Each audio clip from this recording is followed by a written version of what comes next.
Men Xayrulloyev Shohjahon, Samarqand viloyati Urgut tumani G'oyibota mahallasidan tashrif buyurdim.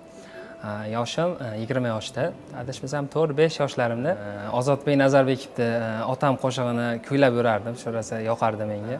Qarindoshlari to'y bo'lib qolsa, cho'llab olib chiqishardi, o'sha to'ylarda ayttirishardi. 15 yoshlarimda onam qo'limdan yetaklab o'sha musiqa maktabiga olib borishgan. Onam rosa qiziqadi musiqaga. Ustozim Azizov Botir domlaga duch kelib qolib, o'sha ustozga aytganlarki, shu meni o'g'lim bor kichkinagina. Qo'shiq aytishga qiziqadi deganda, shu olib keling, qani bir eshitaylik degan. Shu 15 yoshimda shu musiqa maktabiga olib borgan. Ustozim eshitib ko'rgan.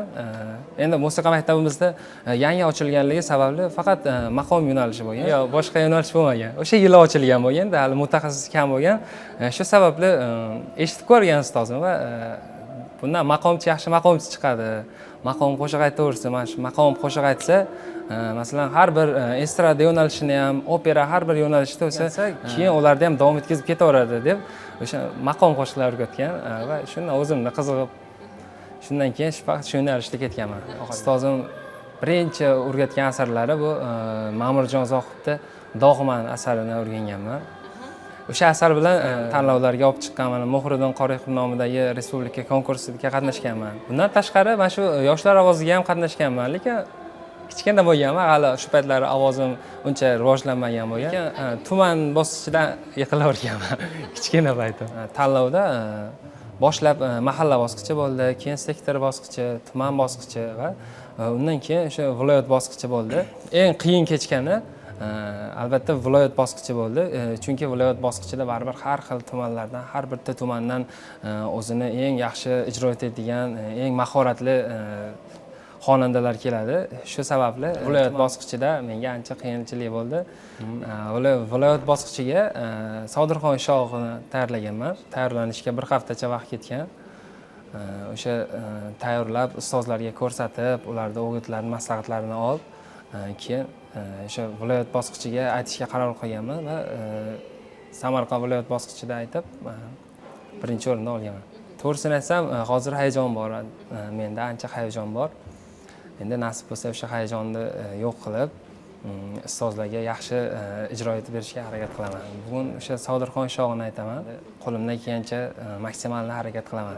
Yaxshi ijro etish uchun oldin har bir asardagi o'zini so'zlariga tushuna bilish kerak. Ularda nima demoqchi, masalan, g'azal yozgan inson nima demoqchi, nima haqida so'z boryapti. O'sha narsalarni birinchi o'rinda bilib, o'rgansa, tushunib bilgandan keyin o'sha yurakdan ijro etiladi asar. Keyingisida masalan ovozlarda ham qayerda nafas oladi, o'shalarni ham asarni tahlil qilib qo'yib chiqish kerak. Hozir aytadigan asarimda o'sha ustozlardan o'rganib, ma'no jihatdan, masalan, tushunmagan joylarimda ustozlardan so'rab qo'ldan kelgancha o'rgandim. Nafas joylarini ham o'zim qo'yib chiqqanman. Qayerda nafas olish kerak, masalan, ijro etayotganda to'g'ri nafas olmasangiz ham xato bo'lib ketishi mumkin. Masalan, ovozingiz nafas yetmay qolishi mumkin. Asarda joyiga yetkazib ayta olmaydi. Shuning uchun endi qo'ldan kelgancha nafaslarni ham to'g'ri joyida nafas olib yaxshi aytishga harakat qilamiz. Avvalambor ota-onamga kattadan katta rahmat aytaman. Chunki masalan, dadam meni ijtimoiy tomonlama, mablag' tomonlama qo'llab-quvvatlaydilar.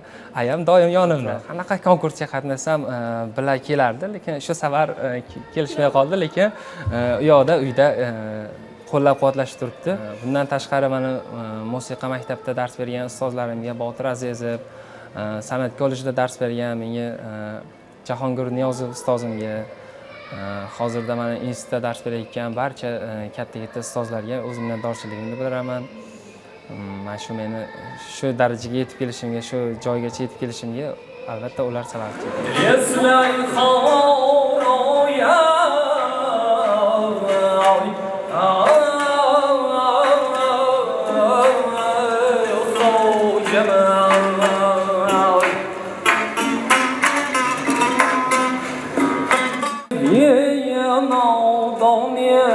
Kibarlı perşikkenat Mürşten apartavram